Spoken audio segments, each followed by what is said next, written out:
If you've ever had to make the decision to move your parents or grandparents into an assisted living facility, you know just how hard that is. Now imagine that you've been told that you or your loved one only has 30 days to get out of that facility before it closes. Our Nick Neville has been investigating this and has more. Nick, what have you learned? Right, so let's go back to January. That's when dozens of seniors were told that their assisted living facility was closing because the business had been sold and they had to leave within 30 days. Now, head to the State House. Solutions are coming from there to ease the strain of having to move in such a short time.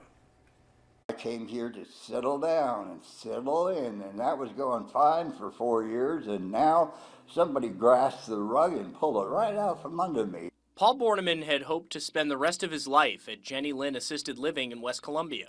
He'd been living here for 4 years. The staff are magnificent. The facilities are beyond reproach. But his plans upended in early January, as WIS first reported. Families in shock and disbelief and just quite frankly scrambling to find a solution after being told that they have to leave their home in 30 days and find somewhere else to live. That is the situation for dozens of seniors who live at Jenni Lynn Assisted Living. Paul and the rest of these residents scrambling after the owner sold the property. It's a nightmare. I can't eat, can't sleep. It's just affecting me personally. This story caught the attention of Senator Russell Ott. Got some phone calls from folks alerting me to the situation, and then obviously the coverage that y'all were able to provide.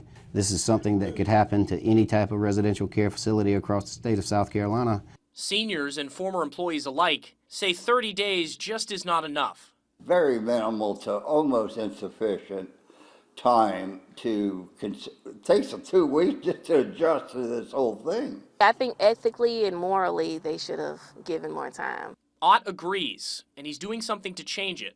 He's proposed a bill requiring facilities to give 90-day notice if they plan to close. It's heartbreaking. You don't want anyone to have to go through that. Someone's home, a place where someone lives. That's a big deal. And, to just kind of uproot someone in that short period of time, that is not something that someone in that situation should have to deal with.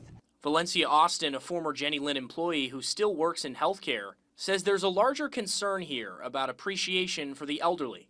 I have more compassion for seniors and to realize that seniors, they go through the same things we go through. Just because they're in a facility and they're being taken care of doesn't mean that they worry, doesn't mean that they stress.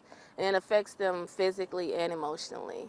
Ott says there's no time to look back, only forward, with Jenni Lynn's closure a possible catalyst for change. I think where the fault lies is that we don't have a good law on the books to address this situation.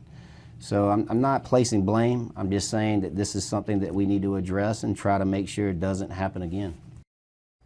The South Carolina Healthcare Association, a nonprofit, tells me that they have been in communication with Senator Ott about the bill. They believe that it's well-intentioned and want to make sure that the language is carefully curated. In the studio, Nick Neville, WIS News 10. Nick, thank you. Now, Senator Ott is hopeful that the bill will receive broad support in the General Assembly. It's been referred to the Senate Medical Affairs Committee. No hearing date has been set.